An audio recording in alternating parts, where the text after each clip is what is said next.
Hi, I'm Jacob, I'm Michael. and we are Chillin' in the Library, where we chill back and discuss a particular album of choice. And Michael, what album is that going to be this week?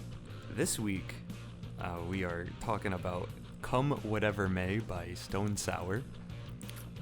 Yes. You had mentioned to me before, you didn't realize who was in Stone Sour.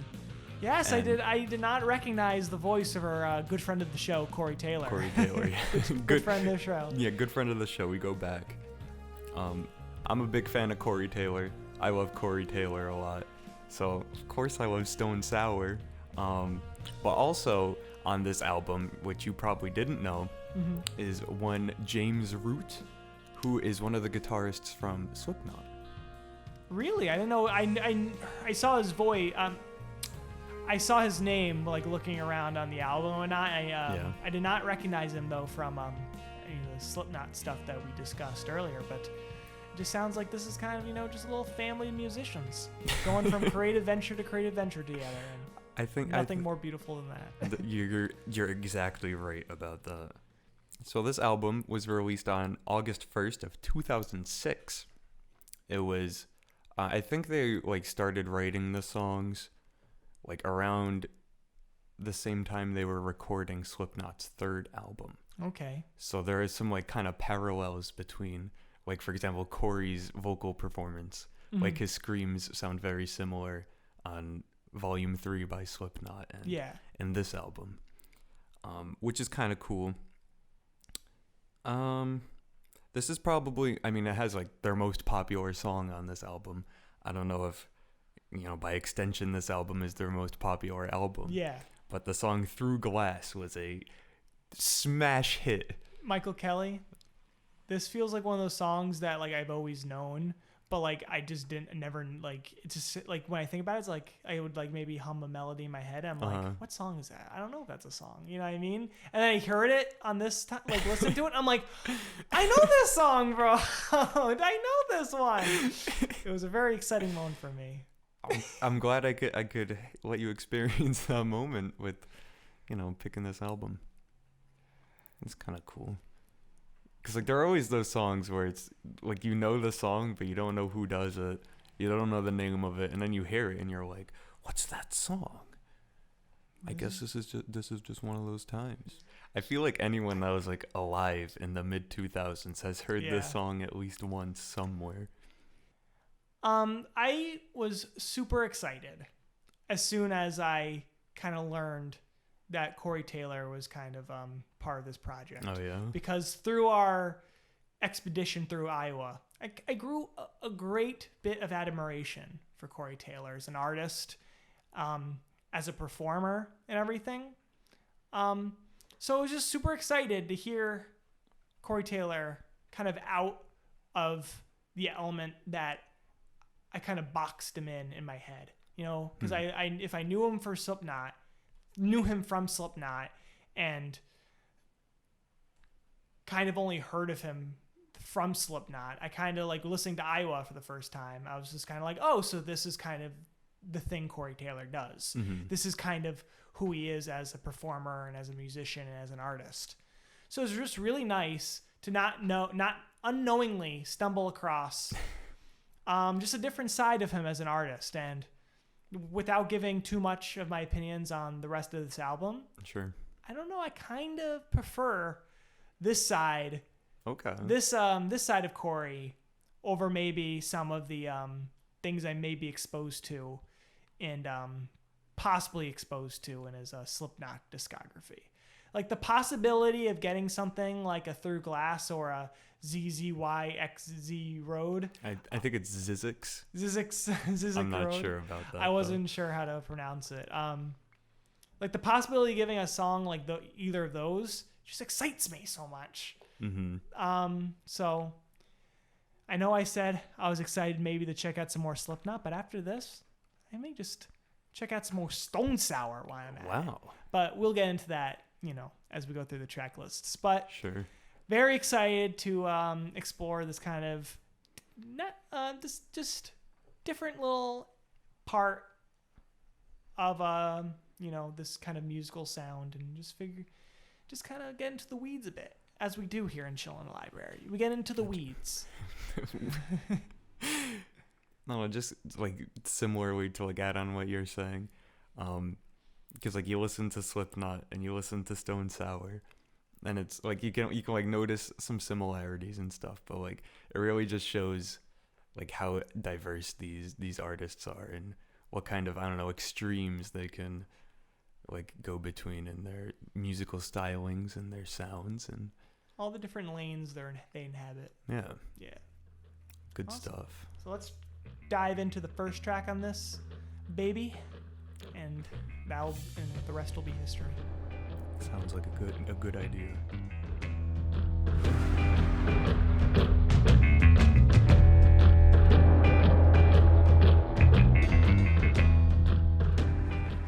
Well, the first track on Come Whatever May by Stone Sour, the song 30-30-150. What do you think about this one, Michael? How does it size up as an intro track? I think it's a solid introductory track for this album. It's different in terms of I don't know, like introduction tracks of like Slipknot albums or something, at least for the most part, because those are more, I don't know, like setting kind of like an atmosphere, I guess, for the most part. But this one is just kind of like, I don't know, introduces kind of, I don't know, like what sounds to expect, if that makes sense. Like the kind of sound of the album, like what some of the songs are kind of gonna be like, because like this is their second album, Stone Sour, so I feel like it's a way to kind of show like this is what we're bringing to the table since like our last album. You know, it's like it's a little bit like it's similar, but like it's, you know, we're changing things up a little bit. I don't know, that's the feeling I get from that as being an introduction, I guess. I agree. I feel like we get kind of like a big dose of the energy of what this album's gonna bring to us. The kind of punchy, kind of in your face, but not in the same way as Iowa maybe was, where it's like, you know, really like, you know, in your face in like kind of a depressive, angry, like unhinged way. This is kind of like an FU and a middle finger to like to like the world. Like, you like 30-30-150 remembers, 30-30-150 hates, which I read it was Corey Taylor's weight and jean size in high school. So this kind of has a feeling of like him standing in for, you know, those people, you know, that kind of feel like voiceless maybe in their youth and whatnot, finally growing up. And he's just kind of like showing that he's not afraid to speak his mind. And like that's, I don't know, a common theme in this album, I feel. And it doesn't really feel like there is like, you know, kind of like undercurrents of kind of like anger and maybe kind of like, but it's more just kind of this amped up kind of arrival of who you are. You know, like this feels like like not really like a rage against people, but more like of a passionate kind of announcement that you are here. And that's kind of where so that's kind of the energy that I kind of feel going through the album a bit. I love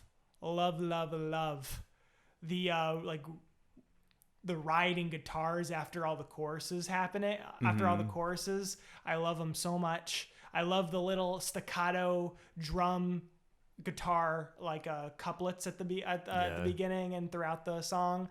I love the melodies. I love the more kind of melodic side of Corey Taylor that we get to see, you know, kind of in Stone Sour, of bringing out these really kind of punchy melodies on the chorus and whatnot.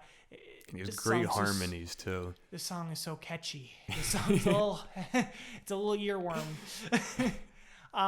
Like the only thing I could say about it is like maybe it goes a little too long, but like I like all of it. It's like not like maybe like it could be like a little trimmer, but it's not like hurting by being a little longer. I like all of it.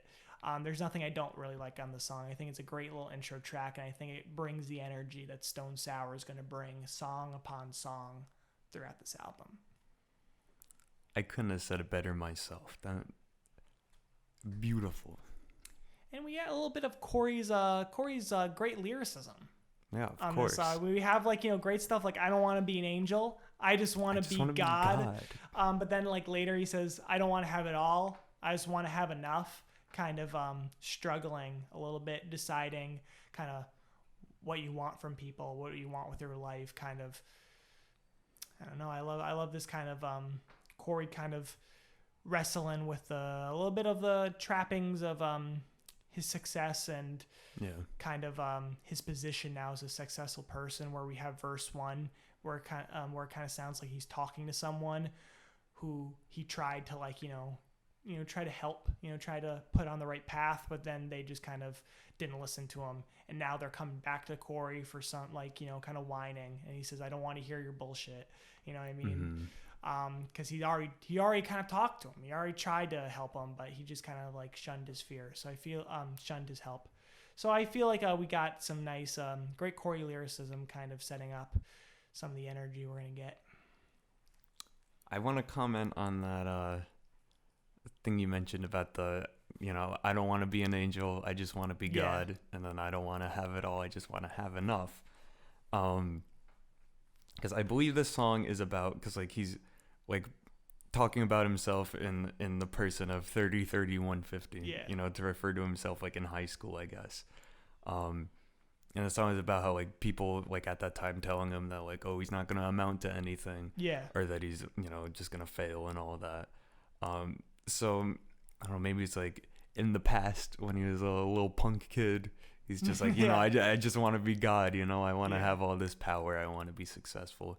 And now that he's like at this point where he's reached that, like he's realizing like I don't want to have it all, like I just want to have enough, you know. Which is kind of we see that, you know, kind of a lot of times throughout the album, kind of Corey being content with his success, no longer trying to chase these kind of dreams of musical stardom as he probably did as a youth. Sure. You know what I mean? Because as a youth, you know, you're always fighting. As a youth, you know, you're always you think you're fighting for time. You know what I mean? Like, because you haven't accomplished anything, so you almost kind of act like you're gonna die like tomorrow. Because if you do die, you wouldn't have accomplished anything because you wouldn't have the time to do it. So I feel like, you know, Corey now has a wife, has a more stable life than he maybe had in the like as a youngster, and now he's kind of accepted, you know, some of the things, like he's accepted the success he has gotten, and now he's willing just to, you know, not always be striving to have more and more and more, but just be content with what you have and the success you have been able to have. Theme that I think we see countless times again on this album, Michael Kelly.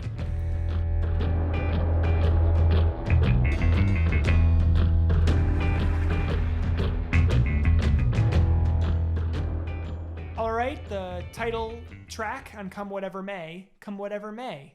That's the name of the album. Crazy. What did you think about this song, Michael Kelly? It's a good song. It's very catchy. Again, I think like one of Corey's like strong suits. He's such a good melody writer. Yeah. Like, he always writes like such like catchy choruses and all that. And that definitely comes through on this song. Like specifically like the pre-chorus where he's like, like how could we ever live this down? That part. I don't know, just the melodies or the harmonies, and that they're beautiful. I love it.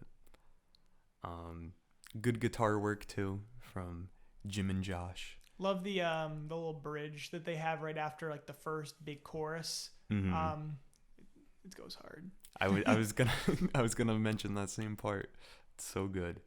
You want to know the image that I get from listening to the song? What's that? Like if there was a music video for this song, I would like imagine Corey Taylor being in some form of like cafeteria, some like sort of maybe jail cafeteria or something. Okay. And you have him, you know, you maybe have a little like intro to the music video where everyone just has like a number or something, and they get like some slop on their plate, and they all have like shaved heads, and maybe like you like color grade the image so it's very gray, and all like the skin kind of has like no saturation in it, so they kind of look like robots or something. Yeah. And then they sit down, they're all just eating, and then you have Corey Taylor like get all mad, and he stands up and he like throws the slop on the ground. He stands on top of the cafeteria table and starts just rocking out. And like you have the prison wardens like looking over, and you have like them, they like stop like the guards from attacking because they just want to see where is this going. But then you slowly see all the prisoners kind of like start hearing what Corey Taylor is singing about, and like how, like what he's like, you know, just his energy, and they start bopping their heads. At first they're a little hesitant because they don't know like if they're gonna get like punished for this, but then that slowly but surely they're all rocking out with Corey until then the prison warden all of a sudden doesn't have anything under control, so he sends in the guards, but by that point it's too late. Corey has he's an army. Gave the souls of these people back to him, and now they are escaping.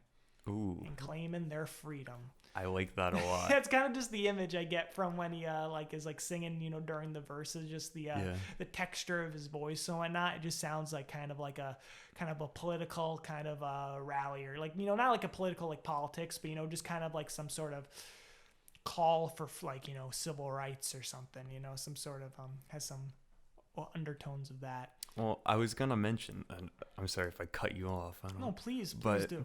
Apparently, this song is very political, but apparently, it's about George Bush. Wow. And about how he hates him. Because so I've read online. I didn't check to see if it was true, but I can't imagine it isn't. But when Stone Sour was playing at the Download Music Festival in 2007, before they played this song, Corey said, "This is dedicated to the fucking traitor, George W. Bush." Dedicated. It's dedicated to him. And, you know, I just kind of highlighted some lines that maybe, I don't know, point that out. Like, one in particular, just kind of like, you want the world to be free, but what the hell is free about it? Yeah. Because, like, kind of the whole war in the Middle East was, like, under the guise of, oh, we're bringing freedom to these people. But it's like, that. These people are calling out for freedom. Yeah. American freedom. So I think that your idea for the music video, that, you know, that kind of sounds like it could work on like a lot of levels with this song, because it's like, oh, Corey's like speaking the truth about like the president's policies and stuff, and like getting the people to listen and be like, hey, wait a minute, like we need to do something about this guy. I don't know. I think I was also partly inspired by the album cover of this, which I think is delightfully cheeky, of all the like, you know, rich people in top hats with little binoculars, kind of like looking over, like, kind of like, you know, the Big Brother watching you. I say, what's going on over here?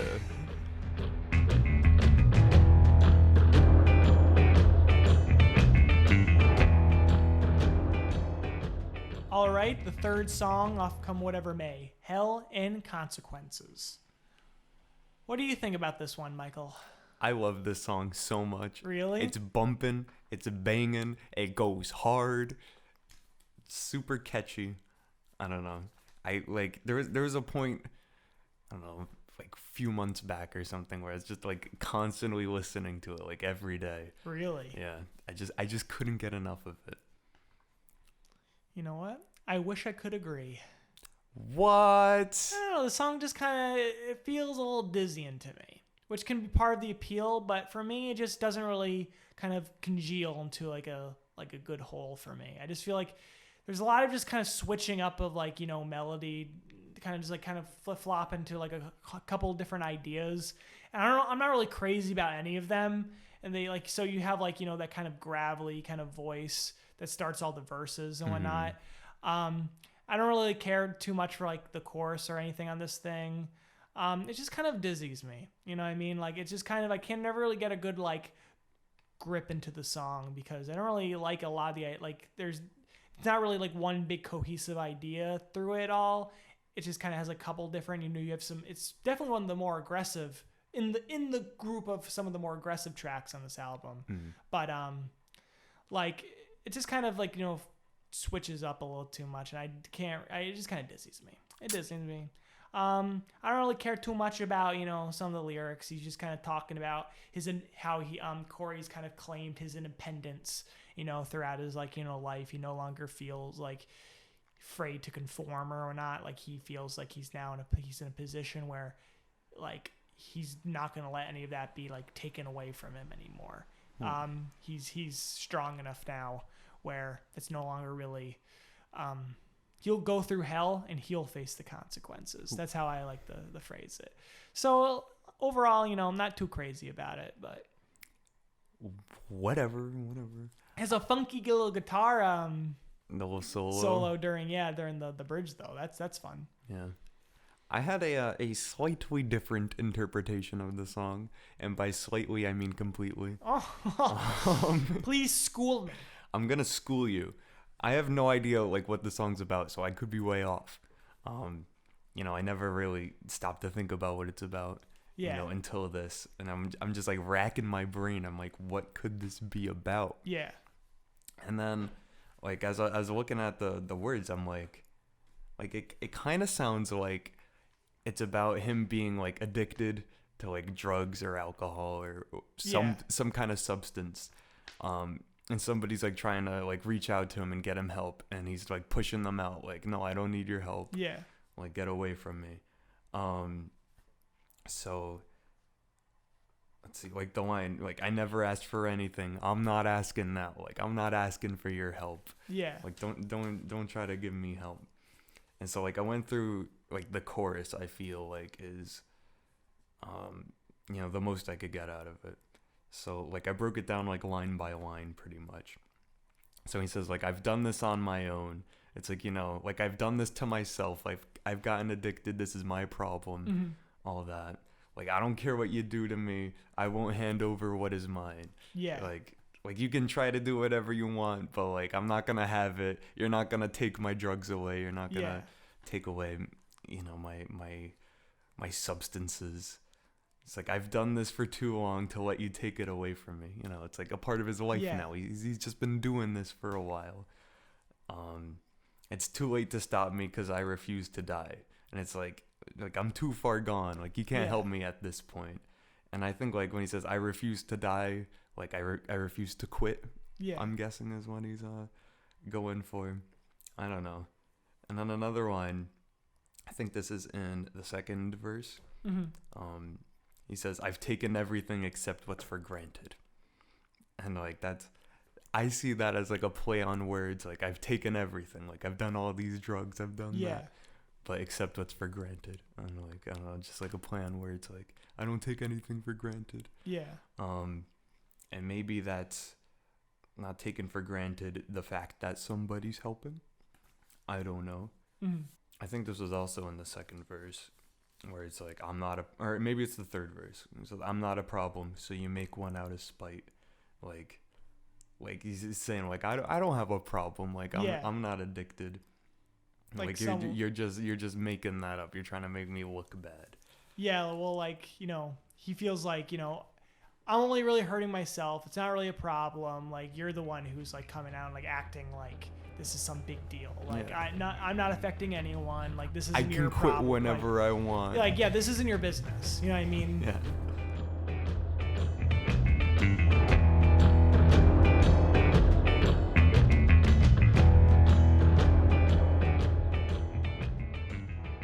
All right, so song 4, Silly World. What do you think about this one, Michael Kelly? Corey continuing kind of those political vibes from Come Whatever May. Yeah, sure. This is another song on the album that I just absolutely love. I would say adore. I would say adore, honestly. It's so good. I love it. It just starts out with like that nice acoustic guitar. It's really like, ooh. And then, it's really vibey, Mm-hmm. I hate when people say that, but it's like, it's a vibe, It is a vibe. It kind of is like sets this kind of like laid back, kind of complacent kind of mood. Yeah. And then we kind of get those like kind of hippie kind of vocals from Corey Taylor. And as like the song progresses, and he talks about how he hates how complacent people can mm-hmm. get, we kind of get more of the rock sounds coming in, and we get like kind of a more kind of not upbeat, but more kind of aggressive, kind of faster song. So it has a great transformation without like, sounding like turns into a different song. It's a For great sure. progression. Yeah, I agree with that. Yeah, great, like, I don't want to say wordplay, but just like use of words, I guess, from Corey and like the verses and stuff. Like, freedom's a word. You know, when someone takes your word away, you know, like when you take their freedom away. I don't know, all that stuff. That's really cool. I think you're missing the best one where he says, like, you know, everyone's like, you know, peace is just 2 fingers. So at this point, like, it's just like shove them up your, like. Yeah. just shove those fingers up your ass, man. Like, there's no longer really means anything. It's just kind right. of this complacent kind of symbol that's just kind of been, you know, commodified with the idea itself. Yeah. And then, like, at the end, just, you know, the kind of, I don't know, part leading up to the guitar solo. Again, great harmonies from Corey that I love. And then just, like, that great guitar work. I believe it's Jim Root doing that. Yeah. In the solo. Good stuff. I love it. Well, I just love the chorus on this thing. I think it's so kind of melancholy, but makes such a pointed, like, point. But Corey just sounds like so kind of resigned. Like, you know, when he says, I can't take your silly world no more, it doesn't really sound like he's like maybe raging like he does on like other songs where he's like kind of like getting mad at the system. This just feels like he just can't take it anymore. Yeah, he's not he mad. He says can't take silly world. He just can't understand it. He's not mad. He's just disappointed. Like, he doesn't even understand it anymore. He doesn't. It doesn't even look like a world that he can like recognize. Like, he doesn't even know how this world like could possibly move forward. It feels so indoctrinated. I love like these lines where like we like the ride, but we like the ride, but we never walk. We make it so damn easy, we get bored. Like, people, those lines I feel like just give such an image of just complacency. Instead of doing something active like walking and like observing, we just kind of ride through it. You know what I mean? We don't, it's like a passive kind of liberty that we have, but we really don't even question the fact if we have those liberties that we kind of think we do, because we're really just kind of passively living our life, hoping not to make too much of a fuss.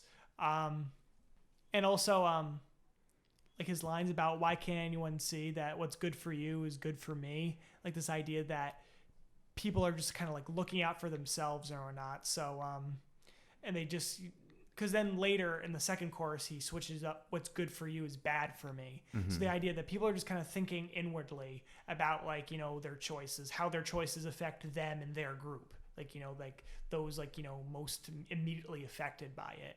But they're not like, you know, even thinking that, oh, maybe what's, you know, good for everyone is maybe also somehow good for me. You know what I mean? There's no, like, it's kind of this complacent kind of accepting whatever like comes your way as long as it's like immediately benefiting you and the people around you. So I think the song just kind of feels like not really necessarily a criticism of like, you know, maybe the people in power, like come whatever may is, but more the people that just allow people to be in power without really questioning or challenging that authority. So like the song is like sort of like, for me, it sounds like it's like a cry to like revolution or something like that. Yeah. So like I think, you know, he uses the term silly world to like refer to how like things in the world just don't make sense to him right now. Because there's like inequality and unjustified hate like towards I don't know, minorities or just groups of people that's like doesn't really make sense. Like why does it happen? It's just silly, like at this point. Like why can't people just see like, you know, we're just all people. Like why can't we get along? He's like, he just can't take it anymore. You have the part like all we ever do is talk. We like to ride, but we never walk. And it's like these people are always like constantly calling for change, like pointing out what's wrong in society and all that. But like they don't do anything about it. They like kind of wait for somebody else to take the charge. And then like if that happens, then they'll just kind of like ride on their coattails. But you know, like they like to talk the talk, but they won't walk the walk. I guess is kind of how I see that line. And it's sort of like what I was saying before, like, why can't anybody see what's good for you is good for me? It's, you know, we're all humans, like, we're all equals. Like, why can't you see that? Like, we just need to be treated the same way. Yeah. You know, what's good for me is good for you. Like, can help each other out. Kind of an arbitrary kind of drawing a line of, you know, between people of like, oh, like, I need to be benefited, like they're, by them getting benefited, how would I be benefited? Like a kind of an arbitrary just kind of line that we draw between people of, we don't want to see certain people be benefited because like somehow like people do the math in their head that would somehow not benefit them, right? Just because there's like kind of more of a, there's no real reason to think that, but more just kind of arbitrary kind of divisions kind of set up between like, you know, people that they perceive are there. Yeah. So then, like, all right, so I went to the third verse. I jumped around a lot. And so, like, the third verse, he's basically just saying, like, peace isn't an option anymore because, like, it hasn't worked. Like, there's still bad things going on in the world. Yeah. So it's like, oh, like, what should we do if, like, we can't use peace? It's like, oh, he kind of talks about that in verse 1. So he's like, you know, he's saying freedom is a word. It doesn't have meaning anymore. Like, freedom is taken away from these oppressed groups of people, and like they don't have a voice anymore. Yeah. They can't speak out for themselves. So he's saying like you should take like what little freedoms you do have and use that to fight back. But then he's saying like, oh, but if you do that, then like you're gonna, I don't know, get put in prison, or maybe you're gonna get killed. So it's like, what's the point? Like, just carry on. Like, there's no point in doing that because of everything unjust. Like, even if you do try to like reach out and fight, like you're just gonna get squashed down.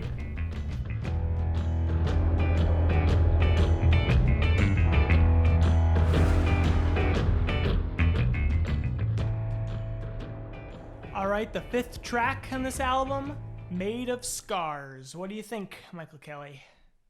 The first time I heard this song, like I wasn't into it all that much. Yeah. But it was one of those things where it's just like the more you listen to it, the more it appeals to you, I guess. Like it's not my favorite song. Yeah. On the album, but it's still a good song. I'll put it on every once in a while. Yeah. I'm not really a fan of it too much. Not really. I don't really. I think like the idea of it, kind of like a tour of like a person's like scars, both maybe like, you know, symbolic and also, you know, physical scars, is interesting, but it's not really explored too much here. You know, like I don't think like he really. It's an interesting concept, but I feel like he doesn't really take it anywhere super special or not. And also like the some of the vocal lines in the chorus are just silly to me. Like the way he sings, yeah, stuff like that. Like I'm not really super into. I guess I like the little kind of guitar that's like the kind of moody guitar going on under the verses. That kind of gives it a nice driving kind of feel to it. But overall, not too crazy about this one. It's not really too interesting. Like on like the lyric side of things, it's pretty like straightforward, and musically like it's fine, but like, you know, I get much, you know, kind of think better kind of shows of emotion and kind of musical ability, like, you know, in other songs in this album. Yeah. So I agree. Now I have a little fact about it. It was originally written back in 1996. Really? And they never recorded it until 2000. And then, you know, that didn't make it on the self-titled album, but then they, I guess, re-recorded it and put it on this one. In many ways, that makes sense. I don't know, it just feels like kind of like a older song off the album, not necessarily like sound-wise, but just kind of like topic-wise, because there's not a whole lot of like, you know, talk of, you know, like self-harm and like that sort of thing that you would get more on like, you know, kind of previous projects. So in a way, like it kind of does like feel like, you know, like an older side of Corey coming back up. Yeah. Since, you know, Corey is generally more optimistic or generally sounds happier, I think, on this album. Generally. another thing I want to point out, I don't know if this is like 100% true, but this is my best guess. Because I remember reading somewhere where, back in the good old days, Corey used to have dreadlocks. Yeah. And apparently, from like headbanging during shows and stuff, like the dreadlocks would like hit his eyes, and he like scarred his corneas from doing that. Damn. So I'm pretty sure that's what he's talking about in the line where he says, like, these two seem as smooth as silk, flush against my eyes. Because he's saying like, oh, my eyes are scarred from the dreadlocks. I don't know. And then the one where like, this one isn't even there, but I feel it more because you don't care. Yeah. Like, sounds like it's, I don't know, emotional pain from like a breakup or something. Yeah. And then this one was my father's, because like he never met his father until later in his life. So it's like another emotional scar. Yeah.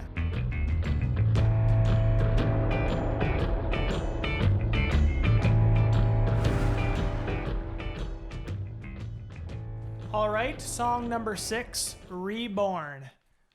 Definitely in the handful of the more aggressive, amped tracks. I'd say we get some of Corey's.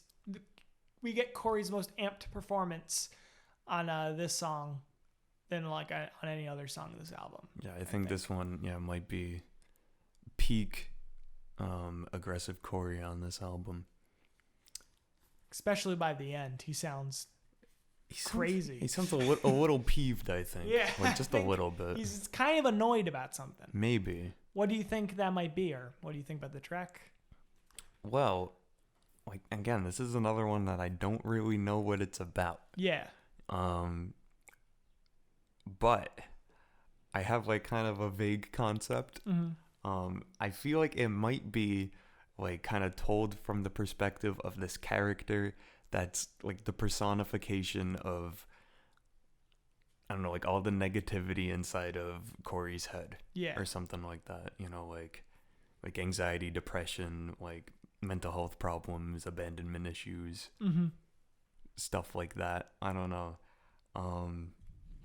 Let's see. That kind of fits into us, him talking about it being reborn, because the idea that maybe like you're in a better part of your life, like things are looking up, but like, so you think you've gotten over some like these problems or whatnot, and all of a sudden, it just comes back. They have some unexpected, rebirth in you where, you have like you're now in a position where you can easily like relapse and stuff like that. Yeah. It's kind of what I was thinking about all this. Whoa.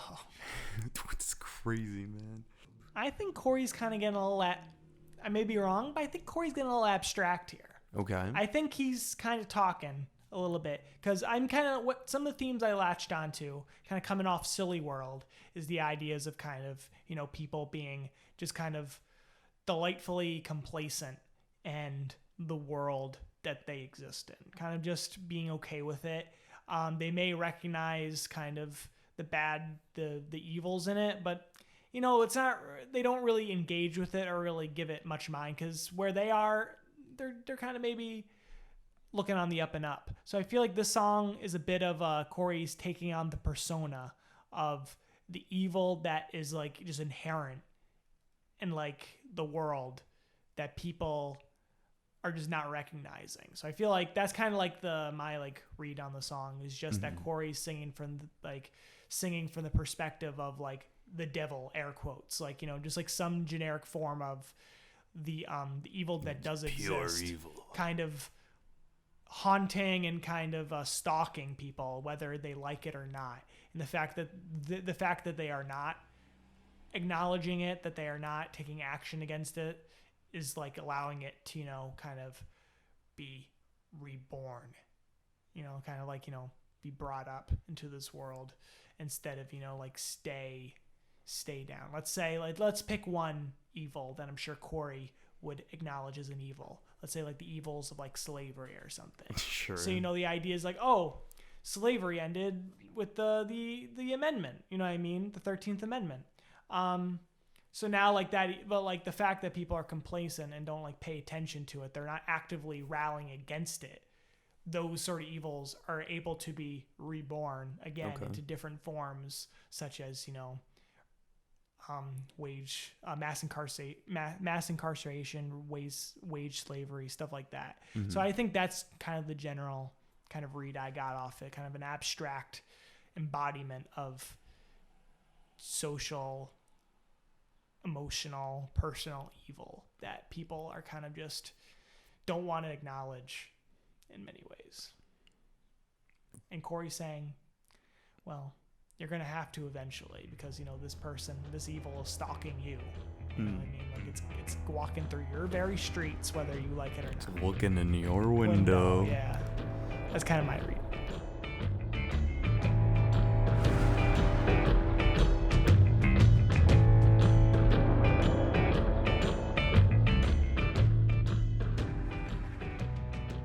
All right, song number 7, Your God. My God? Your God, Michael Kelly. What do you think? This is a good one. It's got some catchy choruses. I think like the Genius lyrics, there are 2 choruses. Yeah. I don't know. Good stuff going on there. I like in the beginning like the backwards guitars and all of that. Yeah. Like the part in the bridge where he's doing like spoken word of like the verses or whatever. Or like the people kind of like, chattering back and forth or another. Yeah. How about like the harmonizing guitars in the freaking bridge? That was some spicy stuff. Spicy stuff. Some good guitar solos. As always, great work from Mr. Jim Root. Love him to death. Yeah, I'm not a huge fan of this one. I feel like I'm not a big fan of the chorus on this thing. Him talking about, oh, I don't want to be your God and I don't think I want the job anymore. That whole like part. Like it just, I don't really like the flow. It doesn't really have like a nice like cookie kind of melody to it. And it just kind of the way they like interact with the more kind of dreamy kind of feel to the verses. They just kind of feels like kind of a sudden change. It kind of gets goes from like this more kind of barren kind of dream like soundscape to like more rock sound, and I feel like there's not a lot of synergy going on. I do like how like the track kind of devolves into a more just long instrumental passage in the middle of it, where we get that kind of those harmonizing guitars, we get the little spoken word back and forth, we get a lot of that, and I like that part a lot, kind of going into the end, but overall, like, I'm not a huge fan of the kind of the lead kind of melodies on this, like, what am I supposed to do now? I'm not really a huge fan of them. I think it's kind of a silly kind of intro at the beginning. Oh, I thought the intro was cool. Like kind of like reverses into it. Yeah, I can see it, but like I just kind of found it a little kind of a little silly. Did not really relate to it. I didn't really, it doesn't come up in my normal life. I didn't relate to it. I don't think I relate to it because I have no idea what this song's about. But I don't know, it's fun to listen to. I feel like what I got from this song is that it's like, people are looking to, Corey as some sort of like godlike figure. Yeah, but more as in like people are going to him to have answers, not necessarily maybe like to like solve their problems or something. He has like, the answers, like he like can help them through their problems. Through his music or not, but that's like kind of a giant responsibility, and he knows that he's just some schmuck. Yeah, some messed up kind of man who knows how to write a few songs. You know what I mean? Yeah. And not only like him, like he can write songs, but he writes it with his like talented collaborators in both bands. You know what I mean? So it's not even like he's just kind of like this figurehead for, all these like adoring fans trying to like, have him lead them out of like the same like places that they feel like he's been, which in many ways he probably has.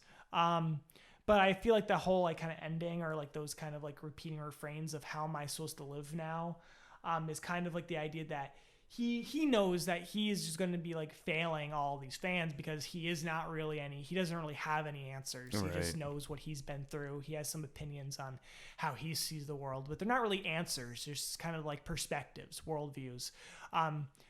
So it's kind of like this idea that like he himself is searching for God or what is good or the answers so he can be better for the people in his lives, because he knows he's just going to let down all these people, and he doesn't want to let them down. So this idea that he's now looking out, and trying to find what he's supposed to do. What he can't be your God, but God can be, their God. And maybe if he knows what's, good, what is, he can like better, kind of be in that position for his fans. So I don't think it's really him shunning his fans, like kind of like stop putting so much pressure on me, kind of him taking on the challenge a little bit and just trying to be a better person so he can better, serve those that he wants to serve.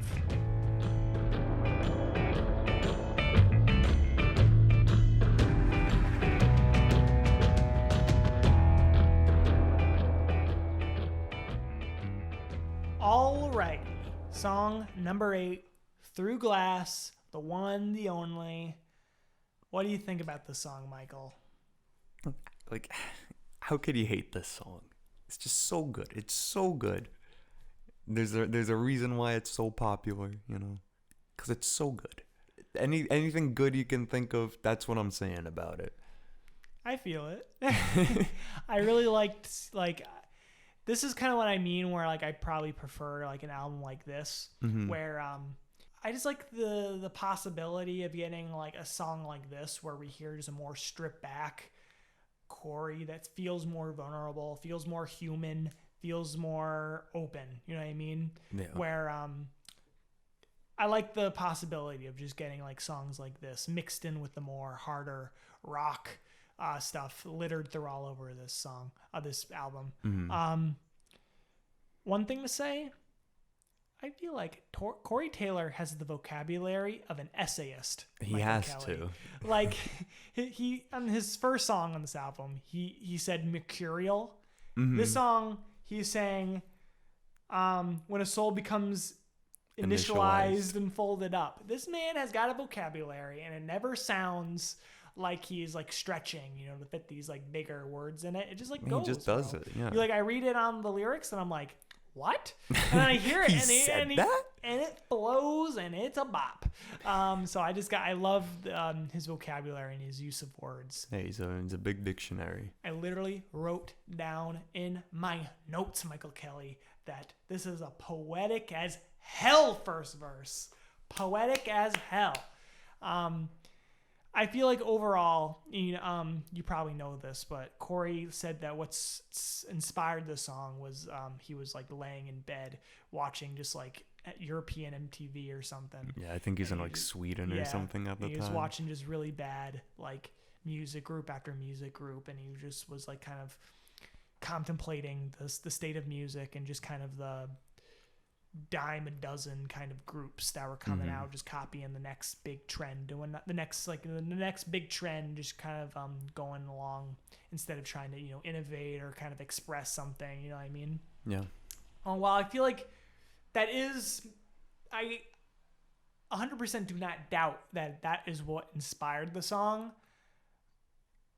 I feel like he, by trying to express something about that, he expresses things that are way more interesting and go beyond just, in a kind of a comment on the music industry.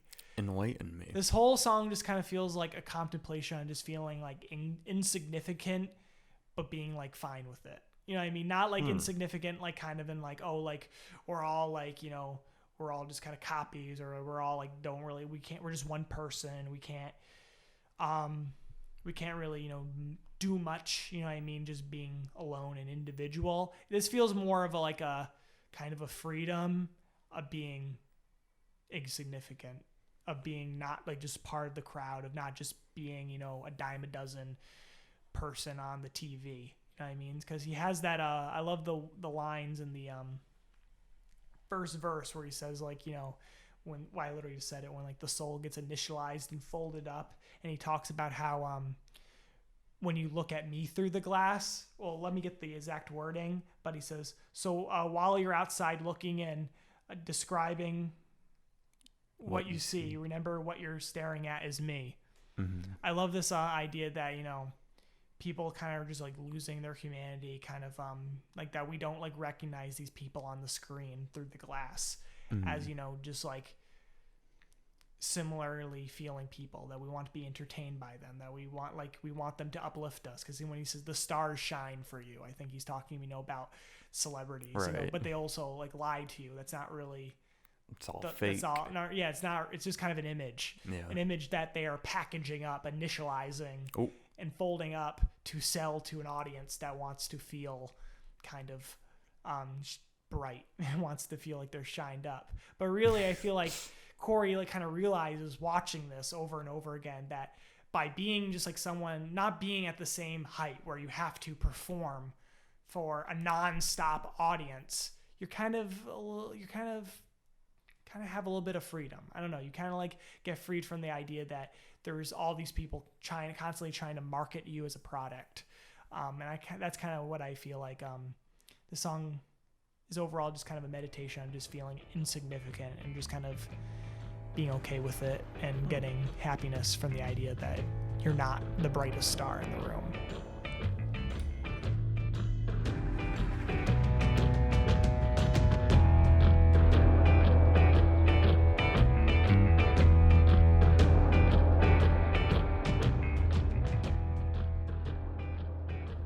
Ninth song, Michael Kelly, Socio.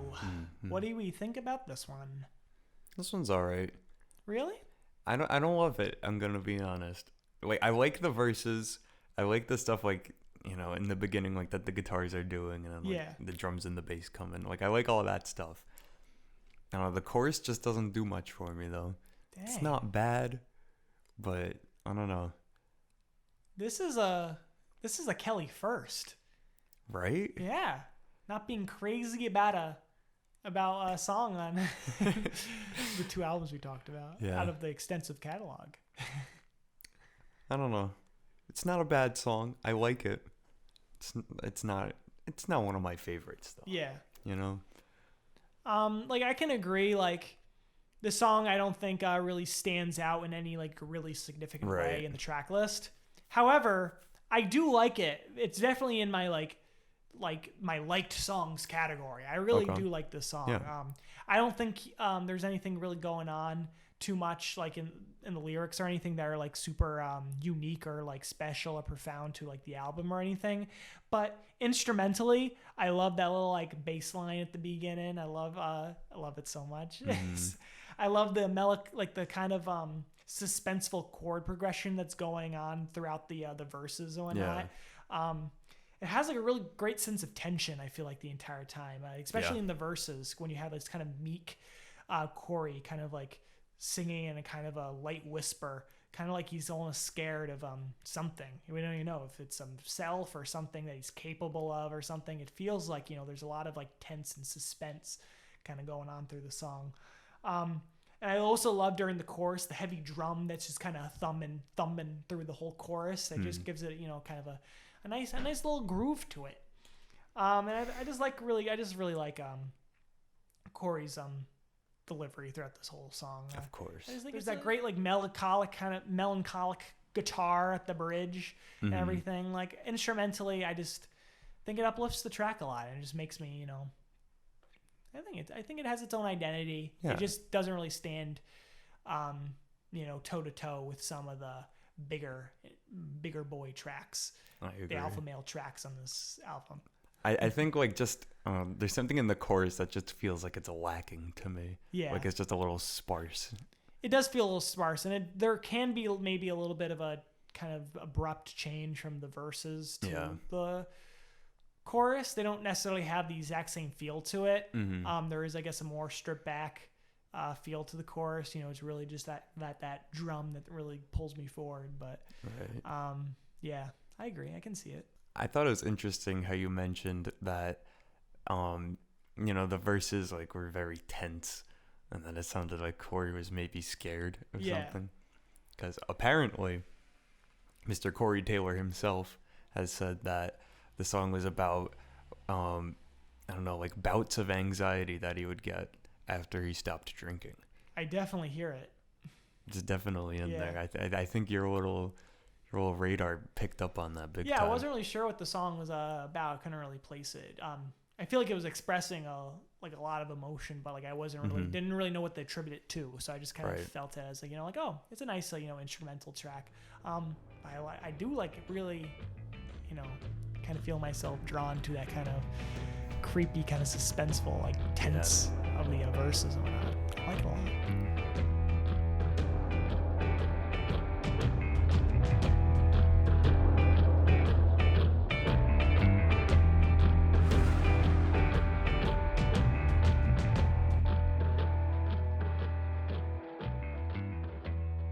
All right, approaching the end of this album. Song number 10, First Person. What do we think about it? No complaints. It's a solid track. Very good. Again, more great harmonies coming from Mr. Taylor. Agreed. I like in the chorus, like those little, vocal melodies he's doing behind whatever he's singing. Yeah. I think those are neat. I don't know, just good stuff from each member of the band going on here, I think. Well, while you seem to be like a little petering out through the last leg of this album, I really feel that this album really gets its legs from Through Glass on. Like, these are some of my favorite. Like, not I guess like it starts out really well. I really like the first two tracks, but then like afterwards, it's like good, good, some, and like the good songs aren't like I'm not like super crazy about, like except for Silly World. I love Reborn and whatnot, but from Through Glass on, I really just like love and the sound and the feeling of all these songs for the most part. Not to spoil it, but whoa, man, I really feel like the album gets a good stride. Okay. From like Through Glass on, and this is just like a nice, I think this song has a more of an identity than maybe something like Socio, because it just feels I agree. more beefed up kind of like idea. I love I have to say that this album kind of has a little bit more of kind of like lyrical cohesion from like song to song. So like you have like a lot of songs where like they the verses start on like kind of one's form of like structure, and they kind of stay on that. You have Reborn, where you have like I'm doing this, I'm doing that, I'm like and then you have this song where you have Corey continually asking why is it like this, why is it like that. That's just kind of like all over this album. So I just started noticing that around this part, and I kind of just like kind of this like kind of a little bit of a kind of cohesion going on. What I think like the song's kind of about is just like the idea of, I think it's just kind of a good old emotional expression song. And I think the emotion it is portraying or trying to create is despair. The idea that is everything as messed up as me? Does everything relapse? Like, does everything just turn like gross, even the beautiful things? Because this is a sort of anxiety that I think Corey would be very prone to in this part of his life, it seems like. Because we have the final track on this album where he talks about his wife and whatnot, and we obviously Corey's in a much better mental state as he was in his younger years, maybe on like Iowa. Right. Obviously things are progressively getting better. He has more a better support system than he probably has ever had. So now that would be a natural time to start having, as you were talking about Reborn, the idea that you're like kind of this dark side of yourself can be reborn. The idea like that things are going maybe a little too well. Things have never gone this well before me in the past. So I feel like that's kind of just a nice anxiety that I think Corey would be very prone to. And I think he really pulls it off well with these like, kind of creepy dystopian bars of like describing the world as this kind of undescribable bleakness. I don't know, like this is why like you can't, like you look at the world and you, for all intents and purposes, it should be colorful or beautiful, but it doesn't look that way to you. It isn't that way. Why isn't it that way? It should be that way. So I feel like he has a really good like really descriptive way of just kind of describing this kind of worldview of despairing at the fact that all things seems to just to go bad somewhere along the line, even if they, for all intents and purposes, shouldn't. I think I agree with the things you're saying, because I didn't know what was going on in this song. A lot of songs on this album, I just felt like I was kind of lost, But like definitely, I was thinking like, okay, this has to be like about himself because it's called first person. Yeah. Like, it's got to be something to do with him. From his POV. And yeah, that I don't know, it just makes a lot of sense. Everything you were saying about, things are going too well. Like what's gonna happen now? Like something bad's gonna happen. I know it.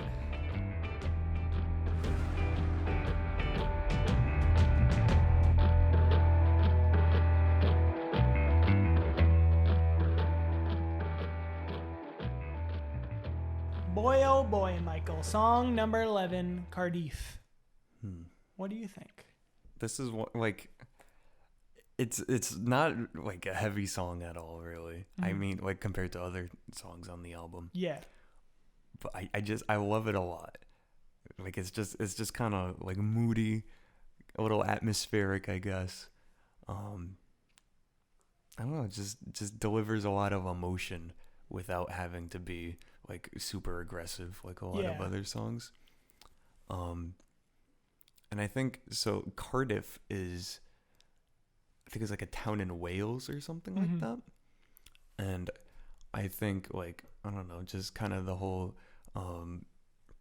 like mood and sound of the song just kind of feels like that part of Europe, I guess, where it's just always kind of like cloudy and like rainy. Yeah. So like being like far from home.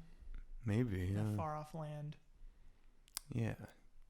I say that because I feel like the best way to describe like my I feel like the best way to describe like what I think the song is about is with like another image, like in Come Whatever May, where this song feels like Corey is in like the year 3000 or something. It's like a post-apocalyptic dystopia. He's going through ruined cities of like Des Moines, Iowa or something. Okay. And he's on like some journey of self-discovery, and it's going to be a hard one. He maybe has some like, there's a lot of dust blowing around, so he has like goggles on and like a scarf to cover his mouth, and he's on this long journey across the country to discover himself in this desolate, cold environment that he does not recognize. That's kind of what I like get, because I get like there's that eerie kind of chord progression in the verses and whatnot that kind of just gives it that kind of shifting feel. And then his delivery on the choruses, which go like super kind of like amped, but not like in a aggressive way, like more a laid just, back amped. More, yeah, and like an emotional kind of like resolved amped. Like he's standing his ground, like where he says, "You won't take my mind" and stuff. Where he is like, this song just feels like kind of like Corey's giving like flat-footed declaration of, I guess similarly to how I saw Hell and Consequences, of not independence, but more just of that he's going to work through whatever happens, kind of. Because he has like a lot of these like lines in like the first verse and throughout the song where he kind of talks like he feels like he's openly admitting to his own problems, where he says like, I reach into the dark, I tear this other me apart, like these parts of him that he like doesn't like, that he feels comes out in maybe certain situations. He talks about how he's shifting through the same debris his father's calling to. Oh, my father called to me. Like this idea, he has all these like ghosts in his past, the debris that he keeps going through over and over again, looking for his father, but his father's never there. You know what I mean? He's never been in his past, but he tries to like, rewrite his narrative so like his father is in there, but he can like, it's the same scars that he always has to deal with. And he's saying like, oh, my father called to me, like, oh, like he's like reaching out, like, this kind of young Corey who that still lives an adult Corey wanting, this connection with his father. So it just kind of feels like, Corey accepting these problems that he has, both, past, current, emotional, perhaps future in the year Yeah, 3000 perhaps, in a dystopian Des Moines, Iowa. that he is going to accept and kind of try to take whatever it is and deal with it. He's no longer going to he's not going to run from it. He's going to face it. He even has that one line where he says but I won't give this life away. I won't give this life away again. The idea that, he feels like in the past he has just willy-nilly just thrown his life away in several, ways, through drugs or through certain lifestyle or through indifference to certain things in his life. He's no longer going to do that again. He's not going to, in the future, he won't waste his life, and he's not going to do it like he's done in the past, which similarly, he says towards the end of the song, where he says my future is fading fast. How many years ago, how many I let go. The idea that, he only has a certain amount of time left before he would be I guess not irredeemable, but more he feels like he couldn't, fix the problems. If he isn't able to deal with his stuff now, he will lose more than he's ever lost when he was younger. So that's kind of my read on the song. The only complaint I have about this song isn't really about the song itself. I guess it's just, I feel like this should have been the last song on the album. Really? Personally. I mean, I guess I can get into it a little bit in the next song, but maybe I'll just say it now. Zizek's Road, it's a fine song. I feel like it just doesn't really fit on the album. And I feel like they could have just stopped it at Cardiff, and then that could have been the album. I feel just the way Cardiff ends, where you're just this life is not enough, and it's this drawn out scream and just kind of ends into the void. I don't know, that just feels like such a, I don't know, period at the end of the sentence to me. I'm just gonna say it, Michael. I'm shocked. I'm shocked. Maybe I could see this as a final track or not, because that it does really leave a good impression towards the end, on that final scream. Yeah. And it's not a horribly depressing song. I would say it's optimistic. It's you just may not. I feel Corey, even when he's being optimistic, sounds pessimistic. But I think maybe we can have a little bit more of a debate when we move on over to Zizek's Road. All right. Just possibly. I think just my thought process with all of that is just built on the first time I listened to this album, and basically every time I listen to it, it's just the special edition of the album, and it has all the bonus tracks at the end of it. So just since Zizek's Road just felt so out of place to me, I'm oh, that just must be a B-side or an unreleased track from the recording sessions. Yeah. And so in my mind it's just Cardiff is just the last song. But I didn't fact check it or anything. Dang. Stupid of me. Dang.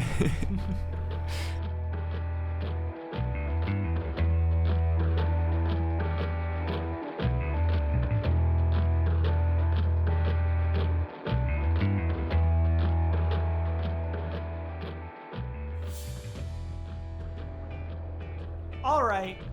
Final track. Zizek's Road. Yes, sir. I would like to ask what you think of the song, but now I'm a little scared. But please tell me. It's a good song. It is. There isn't a song on this album that I dislike. It's all good music. I like the second half of the song more than I like the first half. I will admit. And it just feels a little, it's a slow song. Of course it's going to feel slow. But just the start, it's just kind of slow for me. But then once I don't know, the first guitar solo and then the bridge and all of that going into the outro, I don't know, I like that. That's all real catchy, real good stuff going on. But yeah, it just, I don't know. Listening to it now, it's yeah, it's fine as the last song on the album. But it still just feels kind of out of place to me. I'm just going to say it, Michael Kelly. This is my favorite song on the entire album. You're pulling my leg. Entire dang thing. You're pulling my leg, the entire I tell dang you. thing. And like I can maybe understand if it's a little slow at the beginning. But I'm just so compelled by Corey's little baby vocals.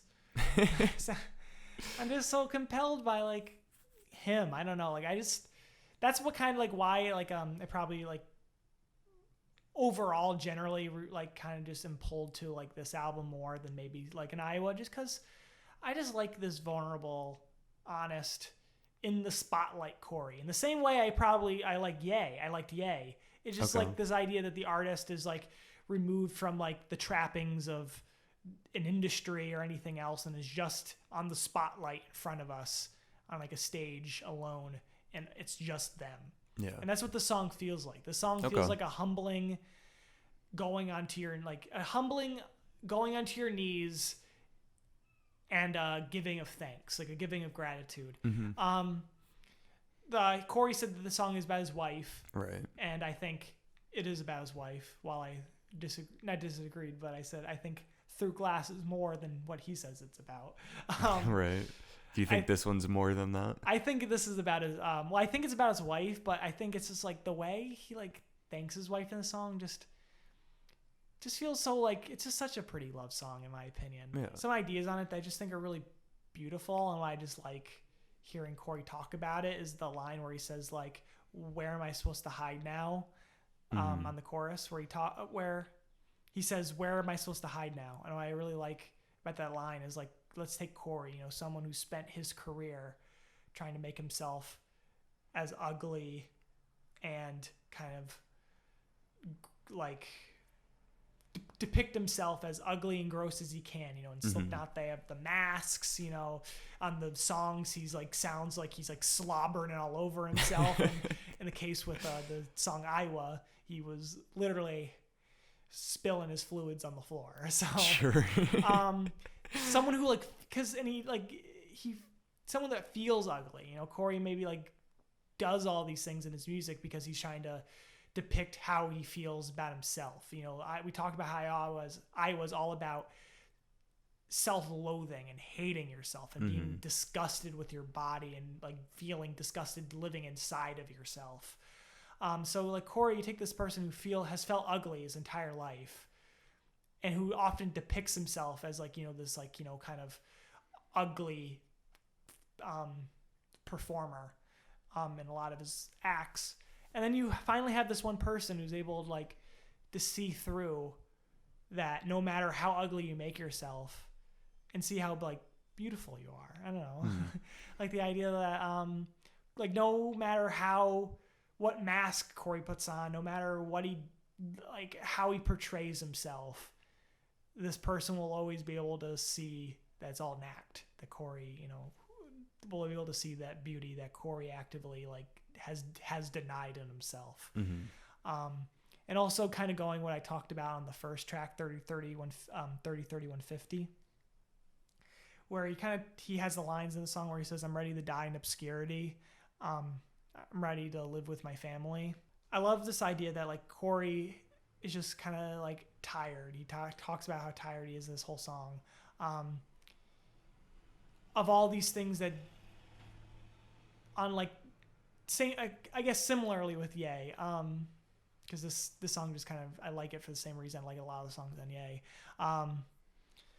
All these trappings that you feel like are the most important thing ever. Your next record, the how people are gonna like perceive you. Even if Corey made his whole like all his music is about not caring about perception, that's still something on the mind. You still have to make money. You still have to like put yourself out there.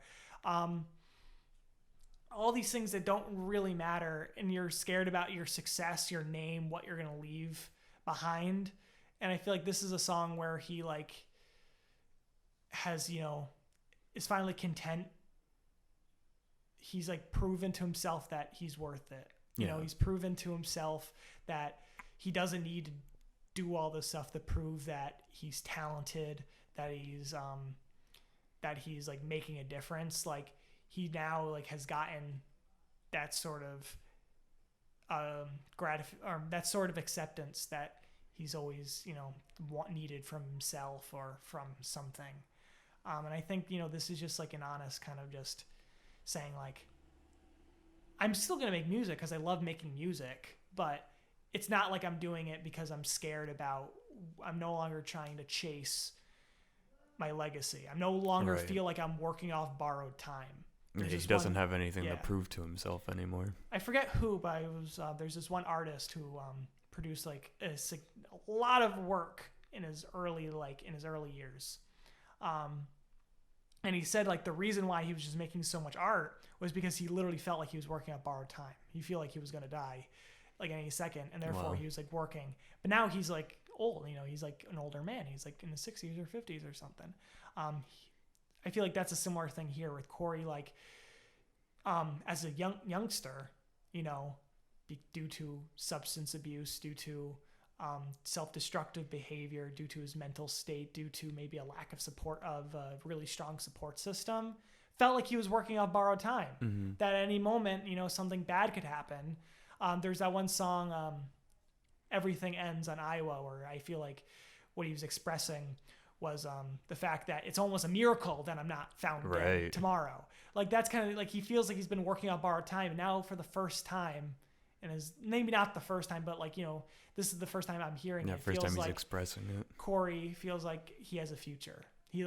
He's seeing the future. I feel like that's what a lot of the songs that like, Cardiff also plays into this, where I feel like Corey's finally looking forward instead of worrying about